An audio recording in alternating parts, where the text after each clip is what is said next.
We're going to start the meeting tonight with my annual State of the Town message, and I do appreciate everybody that's here this evening. Thank you for sharing this opportunity to address the town on important matters. And you're really all here for the same reasons that I am.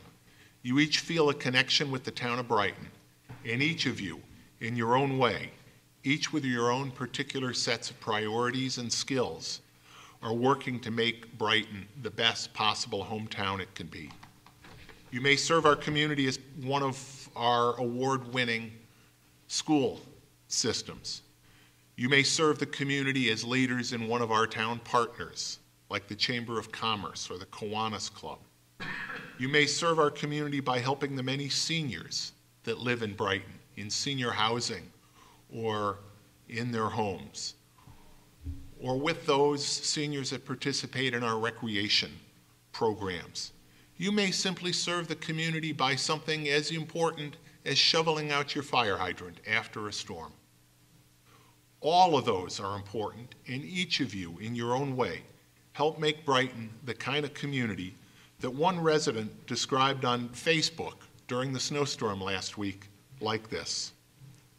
Sometimes Brighton seems more like one big happy family than a town.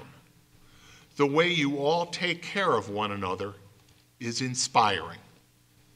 And that's a quote from a Facebook posting. It goes without saying that such a description of a community only happens because so many people and so many groups do work together to make Brighton unique and to make the state of the town of Brighton as strong as it is today. I do want to acknowledge the many town partners that are here tonight. Once again, I want to recognize the Brighton Central School District, Superintendent Kevin McGowan, School Board President Mark Kokanovich. Thank you for being here. And I do want to also recognize and acknowledge that Brighton is also served by 4 other school systems: the Penfield School District, the Pittsford School District, the Rush Henrietta School District, and the Wheatland Chili School District. Brighton is known as a community that places the highest priority on education at all levels, and we're fortunate to have many private and faith-based schools located in the town of Brighton. McQuaid Jesuit High School, Our Lady of Mercy High School, the Harley School with its ongoing emphasis on sustainability, integrating sustainability in their educational model, Seton, Siena, Hillel Day School, Destiny, Westfall Academy, all faith-based schools that are located here in Brighton. Brighton is also the home of the main campus of Monroe Community College, one of the finest community colleges in the nation, as well as MCC's Applied Technology Center on West Henrietta Road. The programs at MCC, ranging from a dental hygiene facility that frankly puts most dentists' offices to shame, to enrolling more veterans each year than all 8 Ivy League universities put together, make me proud that MCC calls Brighton home. I'm pleased to recognize Ezekiel Simmons, CFO, Chief Financial Officer, and VP for Administrative Services at MCC, who's here tonight representing the college. Hezi, welcome. Thank you. The university has a significant presence already in Brighton, the University of Rochester, that is, with its laser lab and alumni advancement center, as well as other facilities. And that presence will grow over the next several decades as the university's long-range South Campus plan is implemented. In fact, the first building to be constructed as part of that plan, a new imaging building on East River Road, is already well under construction. Now, it's important to note that as part of the town board's incentive zoning approval for that South Campus expansion, the town will receive amenity payments, essentially payments in lieu of taxes, indexed to inflation, that over time could exceed $1 million per year for the benefit of Brighton taxpayers, and with special attention to the needs of West Brighton taxpayers where that facility is located. Finally, SUNY Empire State College will soon open its new Finger Lakes Regional Campus on Westfall Road in Brighton, training adults for careers, but also for further education, in a facility that will provide state-of-the-art adult education in what could be the most sustainable building yet constructed in the town of Brighton. Brighton's diversity, one of our great strengths, is at its most visible in our schools. Brighton schools at all levels are training students for the real world of today and the real world of tomorrow, not just educationally, but culturally and socially. As a result, I believe that our students in Brighton are at an advantage when they move on to careers or to higher education. I want to thank representatives of other groups that partner with the town, sometimes formally, sometimes through their own programs that enhance our community. Groups such as Brighton Neighbors United, and I welcome you, Judy. Thank you, Judy Schwartz from Brighton Neighbors United. There are others.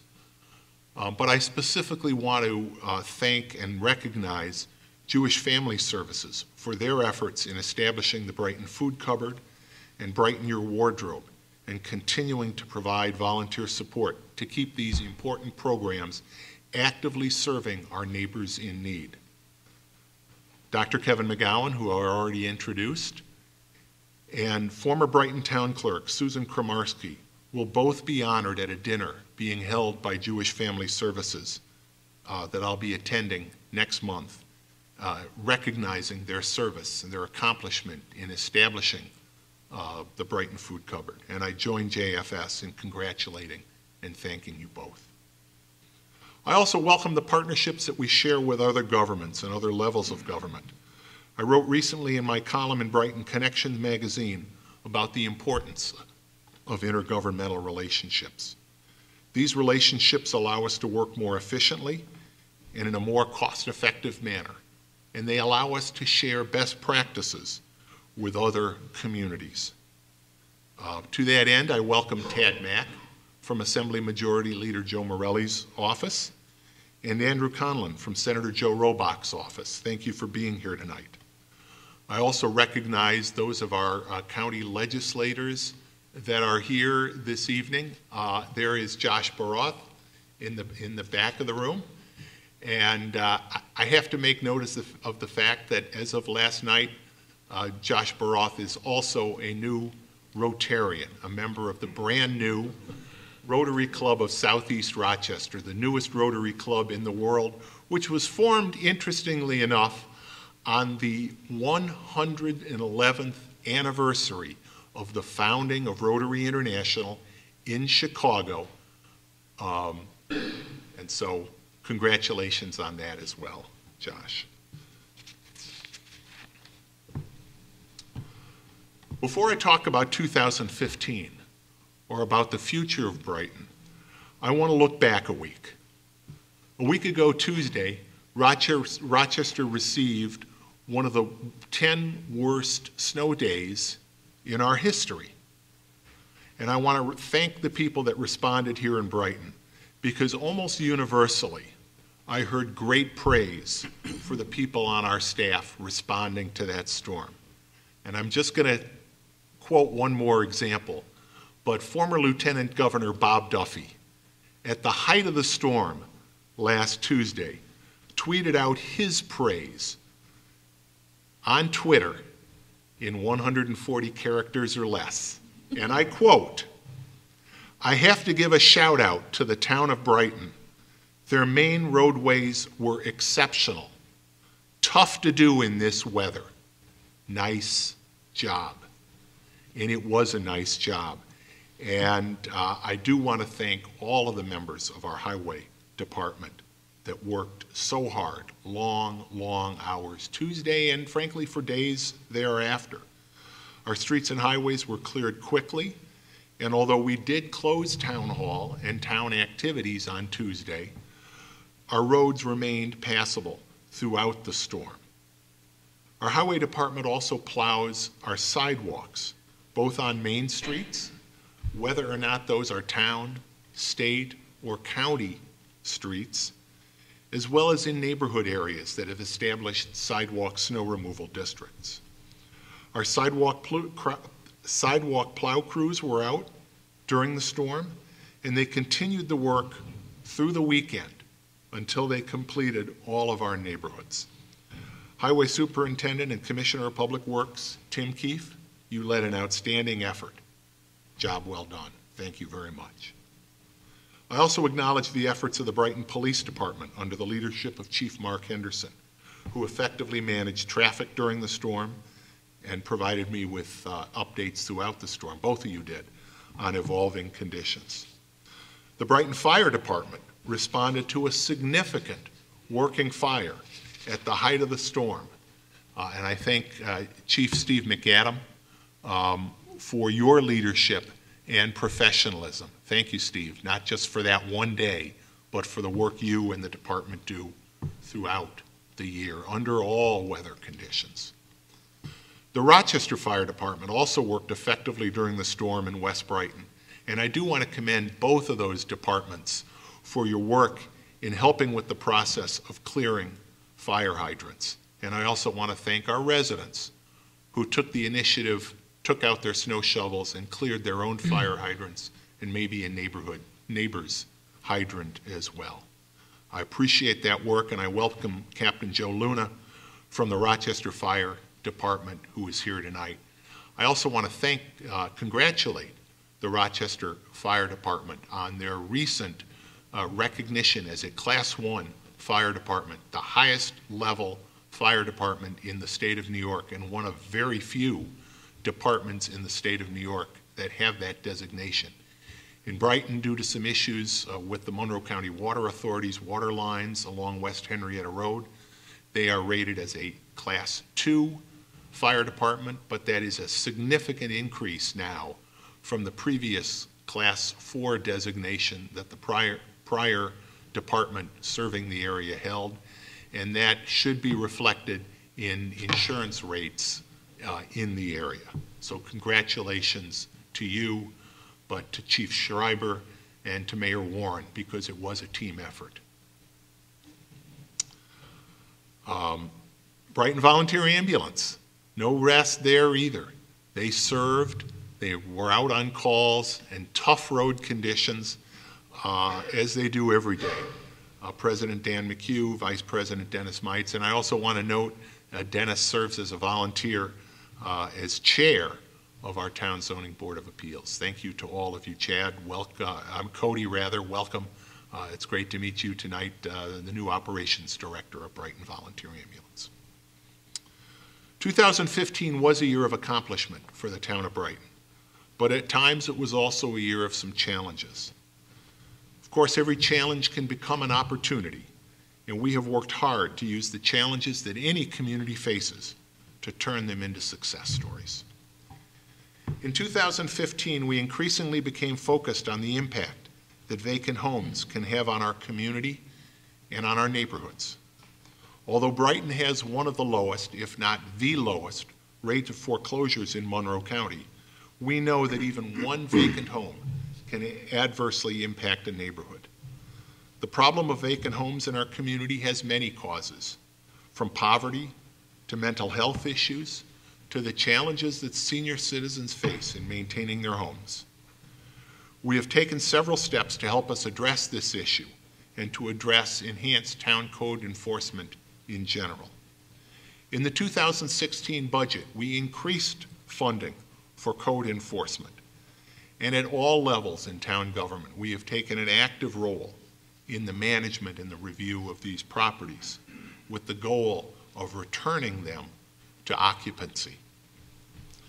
Where necessary, and as a very last resort, we've even begun the process of reviewing potential demolitions of properties that are safety hazards and frankly are beyond saving.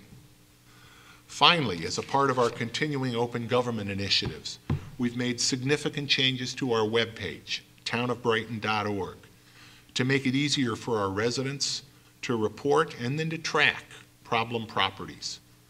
We've activated request tracker software on that new webpage that allows a resident to identify a problem and send it directly to the town from your phone or your computer.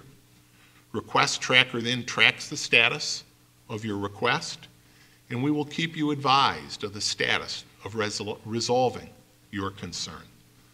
I want to credit Assistant to the Supervisor, Mary Ann Husser, for spearheading the implementation of our new webpage and specifically of Request Tracker. Thank you, Mary Ann. On a related topic, Brighton residents take great pride in our community and rightly are concerned if our streets and our commercial properties do not measure up to our expectations. We've already taken a number of steps to beautify Brighton, and we will redouble our efforts to do so in the future.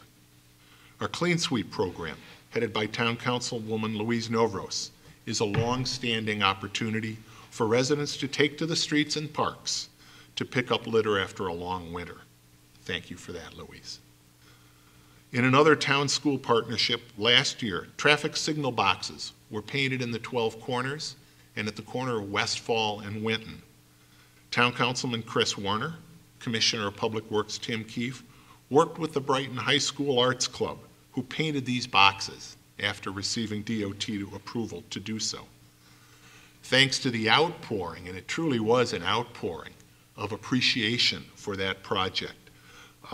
We plan to resume painting boxes in the spring and working with our students at the high school to do so. Thank you, Chris. Thank you, Tim. Thank you, Kevin, and everybody at the high school that was a part of that great project. We'll be installing new street banners this year in partnership with the Chamber of Commerce and the school district. You see what a partner we have in the Brighton Central School District.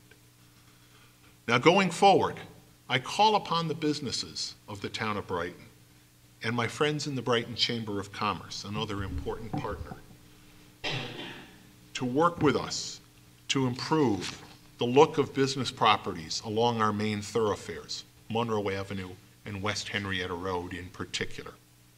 We've seen examples of the impact that property renovations and improvements can make just in the last year. I'll cite two of them. We've seen Craig Webster, a Brighton entrepreneur, renovate a restaurant, the former Stevens restaurant, that had been vacant on Monroe Avenue for over 25 years.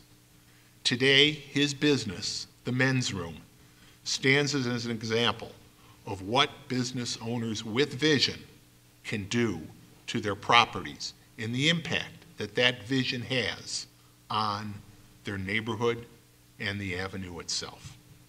Duff's Chicken Wings is another example of this sort of vision.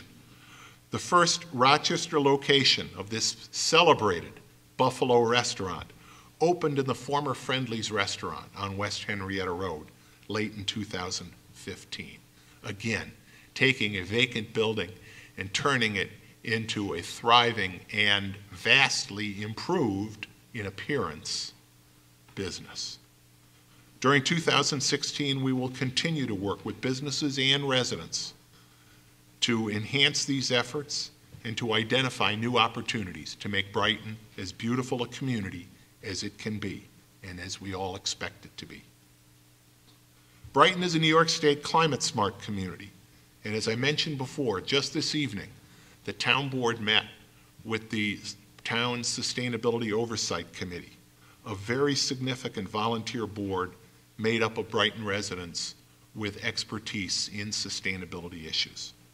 We worked with that community, with that committee throughout the year to enhance our ability to meet the climate smart community standards, and while doing so, to reduce our carbon footprint and our operating costs, all to taxpayer benefit, and of course, to the Earth's benefit. I want to thank the members of that committee who provide us with information that is helpful to us in our capital programs and in meeting the goals of climate smart community. We're very busy in the area of sustainability. Perhaps our most important sustainability project currently underway is the Monroe Avenue Green Infrastructure Project. Funded with a state economic development grant of approximately $1.6 million, we made great progress on this project in 2015, nowhere more visibly than on the 12 Corners Middle School campus, where we installed a meandering porous sidewalk that will allow stormwater to seep through the pavement into the ground, rather than sheeting off onto Monroe Avenue, along with the surface pollutants like salt and oil that would otherwise pollute Buckland Creek. The project beautifies Monroe Avenue and has a beneficial economic impact on local businesses as more people find Monroe Avenue a comfortable place to walk. As part of the project, we've also made watershed improvements to Buckland Creek itself. We will continue to move forward with this project in 2016. In fact, our highway staff, when they're not out plowing snow, is working on this project right through the winter. It is a top priority in our sustainability efforts. The development of the comprehensive plan update, also known as Envision Brighton, is also well underway, is also an important sustainability project. Our town staff, a team of consultants, and most importantly, community volunteers, not only those that are serving on our comp plan update advisory board, but also the many residents that have attended one of our public meetings on the comp plan update, who have taken one of the online surveys. All of that helps us gather information about priorities for Brighton's sustainable future.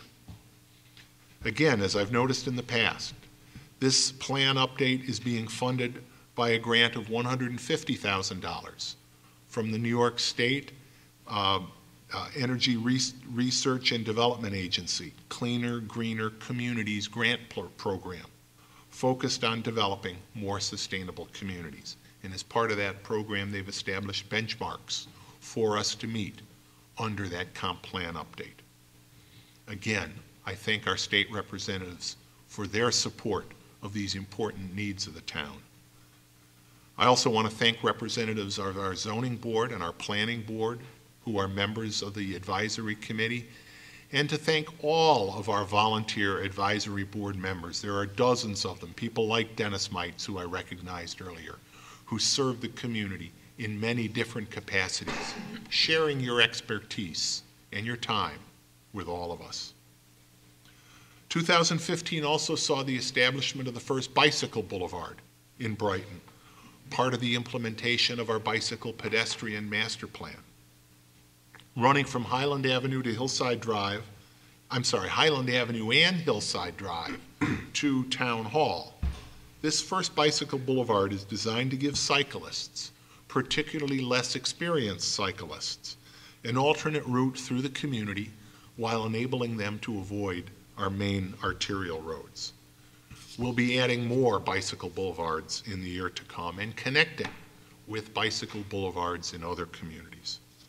We're also working with City Hall, with the City of Rochester, on the Highland Crossing Trail, which will connect the Erie Canal Trail near Brighton Town Park on Westfall Road with the Genesee Valley Trail north of the University of Rochester River Campus later this year.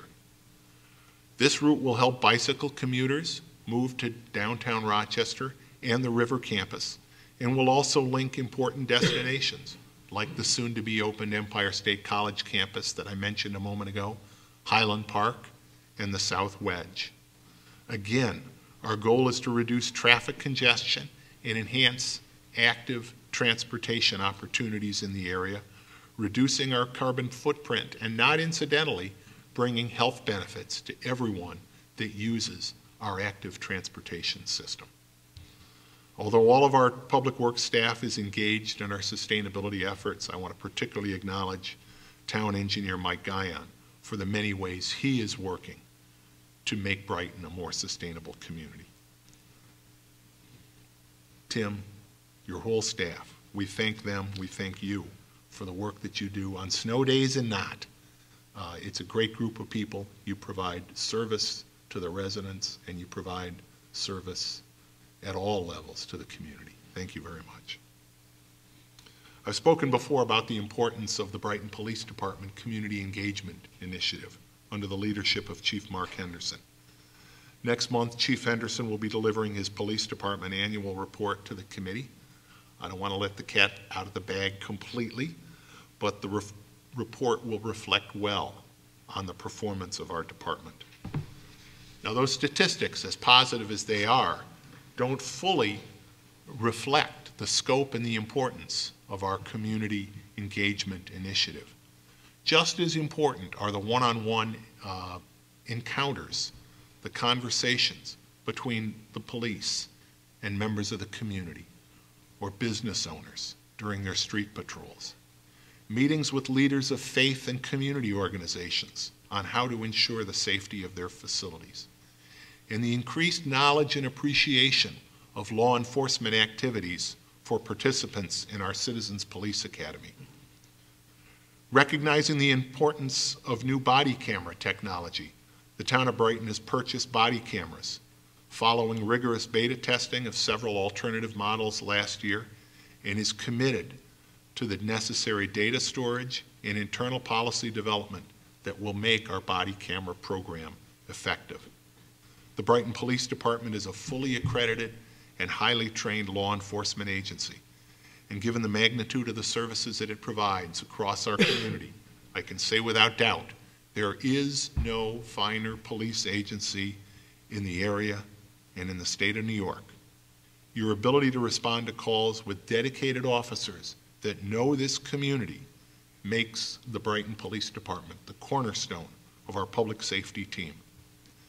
The excellence of the Brighton Police Department and the quality of the service it provides, not only to the 37,000 residents of Brighton, but to the 100,000 or so people that are in the town of Brighton working, studying, or driving through every day of the year.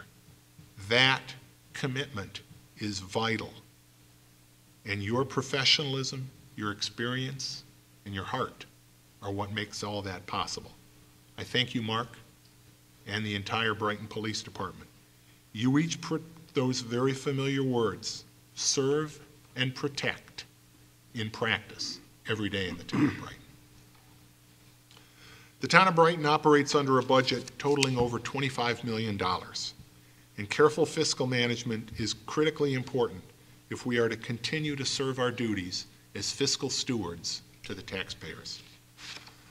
The town continues to maintain a AA2 credit rating from Moody's, one of the highest in the region.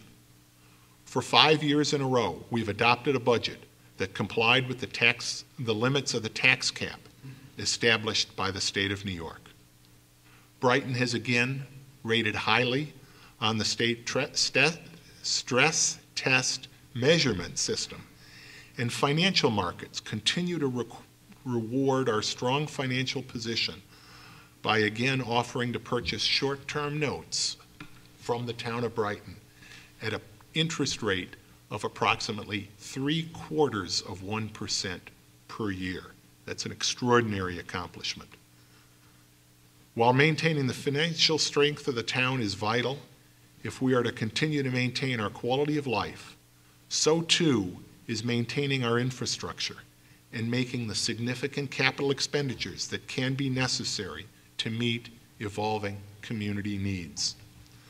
The New York tax cap first took effect in 2012, the year I first became supervisor. As I said before, for the 5th consecutive year, we have met the tax cap with the 2016 budget. However, last year the tax cap formula allowed Brighton only a 0.7% increase permitted in our tax levy. And based on current indications, the 2017 tax cap could be even lower. It is simply not possible in the long run for an inner ring community like Brighton to continue to maintain and improve our infrastructure, in some cases infrastructure, the pipes underground, that is over 100 years old, to make the necessary capital improvements we need to maintain that infrastructure and provide the services that our residents have come to expect, and also to earn the savings that some of those important capital expenditures will give to us, for example, in the areas of sustainability and energy conservation. We will not be able to do all of those things unless there is an amendment to the state tax cap formula.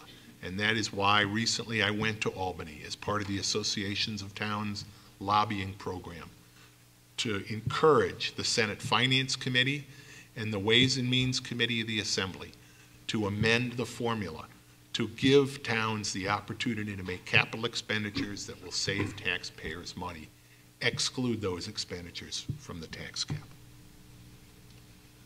I thank our finance and budget team. You are in large part responsible for our ability to maintain that high level of fiscal strength. Finance Director Suzanne Saso, Budget Director Andrew Robinson, your service is exemplary. Thank you. Although the budget development process spans several months each year, the Finance Department works year-round to ensure that there is continuous oversight to our spending decisions, that all government accounting standards and procedures are followed, so that each year we receive a clean opinion from our auditors, and to ensure that purchasing continues to meet all legal requirements. I thank the volunteer members of our Budget Review Task Force who review department-level capital and budget requests as an integral part of the budget review process. We took them again on a field trip this year so they could see firsthand the town facilities that are so important for us to maintain, the town equipment that it's so important for us to maintain. I also thank the members of the Sustainability Oversight Committee. One of the other functions they perform is to advise us each year during the budget development process of how we might make capital expenditures to make Brighton a more energy efficient, sustainable community. Thank you for sharing your time and talents with us. The other side of maintaining our financial strength and our ability to adhere to the state tax cap is growing our tax base. In 2015, Brighton's tax base grew at a rate of slightly greater than 1%. Doesn't sound like much, but it's actually an improvement over recent years. But it's obviously still not enough to give us a cushion against cost inflation. Our growth is stronger than many inner ring suburbs, and we continue to believe that this reflects the desirability of Brighton and our realistic, sustainable, smart growth policies.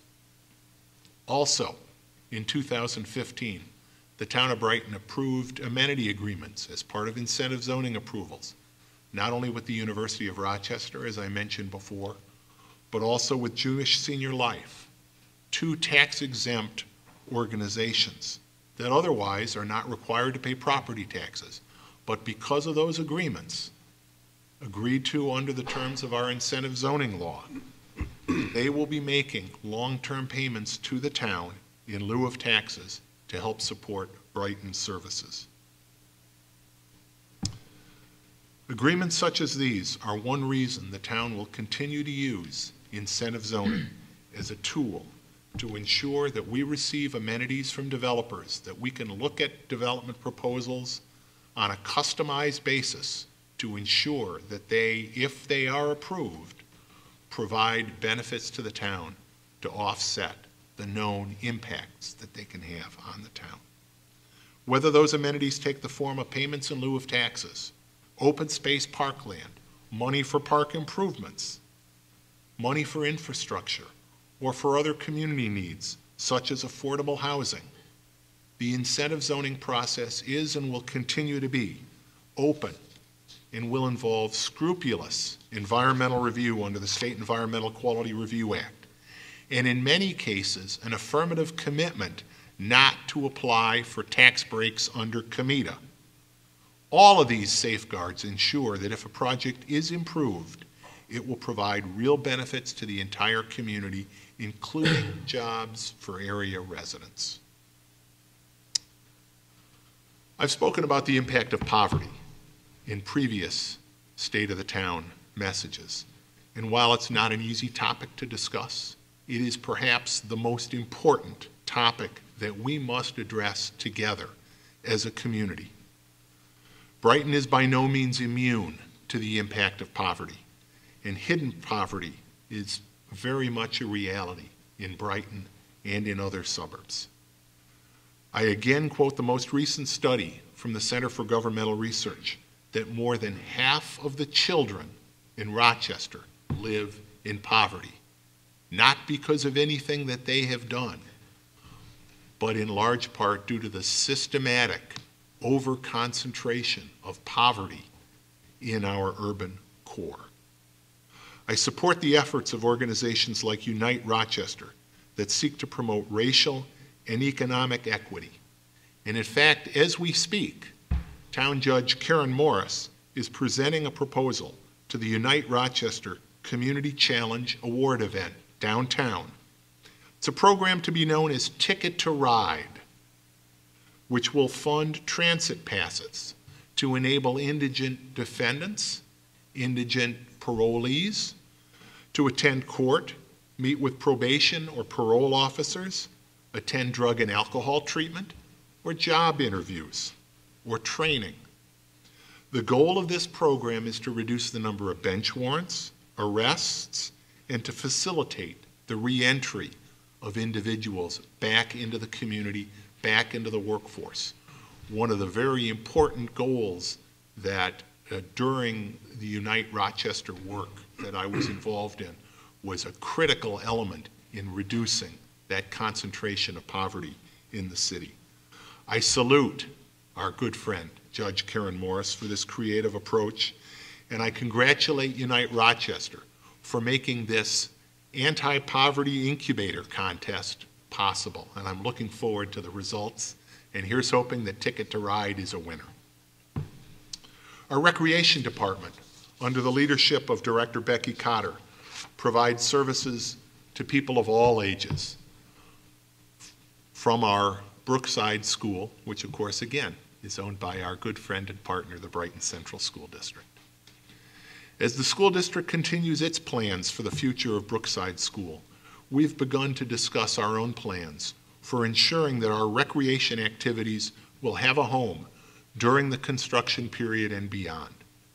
Our partnership with the Brighton Central School District has made Brookside an affordable location for these programs for many years, and I want to assure the community that under Becky's leadership, we will continue to offer the full range of recreation and lifestyle activities Brightonians have come to expect. Likewise, our park system is used by thousands every year. I particularly look forward to opening our newest park and trail, the Brickyard Trail, on approximately 72 acres of parkland between Elmwood Avenue and Westfall Road, almost across the street here from Town Hall next to Temple Brith Kodesh. We'll be opening that park and that trail later this year.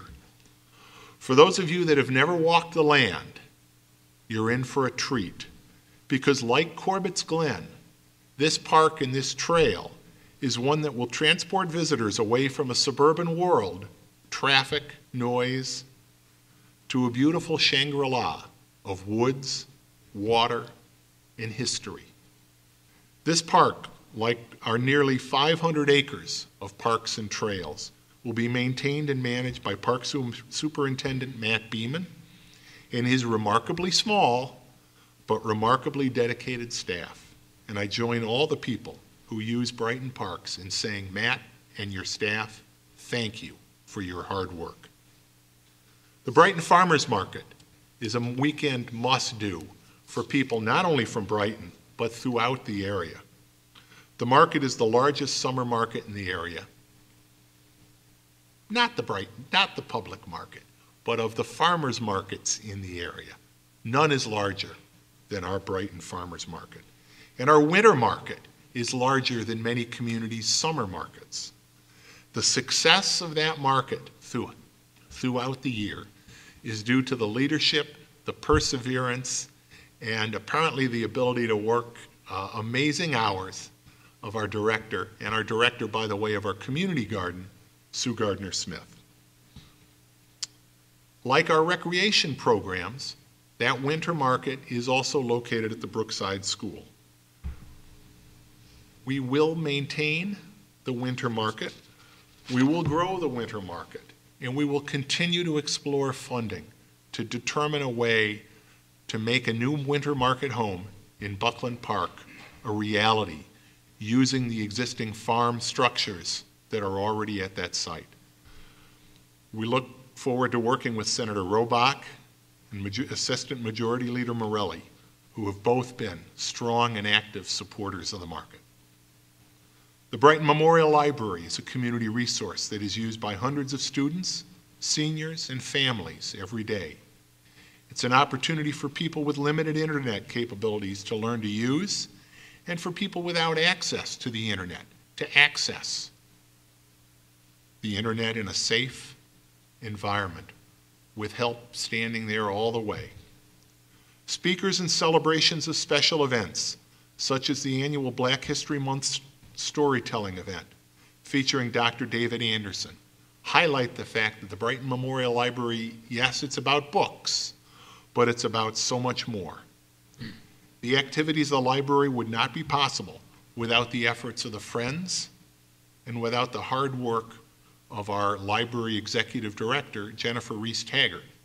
And since I'm speaking about the Friends, starting tomorrow, right through the weekend, is another one of the Friends' used book sale activities. And I encourage everybody to go out, do your shopping, join the Friends. If you do, give them a donation at the high enough level, you'll even get free books from the sale. Get an advanced start on your summer beach reading and help the community library at the same time. Thank you, everybody. The board of the Friends, the board of Brighton Memorial Library, and I said, Jennifer, for everything you do for the best library in Monroe County. Last year, I noted that the town of Brighton had adopted a local law based on gender, the Gender Expression Non-Discrimination Act, reflecting our pride in our diversity and our commitment in this community to equal rights for all. I also called on the state, as I have before, to adopt such a law statewide. And I must say it's unfortunate that once again the state Senate refused to even take a vote on gender after it was passed yet again by the New York State Assembly. I congratulate, though, Governor Cuomo on his forthright leadership in issuing an executive order establishing regulations granting equal rights for transgender New Yorkers. That will benefit particularly youth, transgender youth, but people of all ages, to ensure that they have equal access to housing, jobs, and all those basic rights that should be a given for all people in this community and in New York State. And I remind everyone, the executive order is marvelous, but it can be rescinded by a future governor. So I again call on both houses of the state to take what should be very simple action, granting equal rights to all New Yorkers, including transgender New Yorkers. You can help end the reign of bullying, fear, and suicide that our transgender youth are suffering through with the simple act of recognizing equal rights, pass gender, now. Town Clerk and Receiver of Taxes, Dan Eamon. You lead the way in customer service, but also in technology in your office. People visit the clerk for marriage licenses, freedom of information requests, dog license, tax payments, a little bit of everything. And they leave with their problems solved, their questions answered, their license issued. There is no other clerk's office in the area that provides the same combination of technology, technical expertise, and old-fashioned customer service. Dan ensures that his office is open extended hours to serve the people of Brighton, particularly in tax collection seasons. And you and your team do exactly that. You serve the people of Brighton every day. Thank you, and thank you to your staff. The four people to my side, my colleagues on the town board, do much more than what you see here on camera. Each one of them chairs a town board committee that also meets at least monthly, giving residents the opportunity to address issues that are important to them in a smaller but still very public setting. These committees, the Finance and Administrative Services Committee, Public Safety Committee, Public Works Committee, and the Community Services Committee, each include 2 town board members, as well as myself.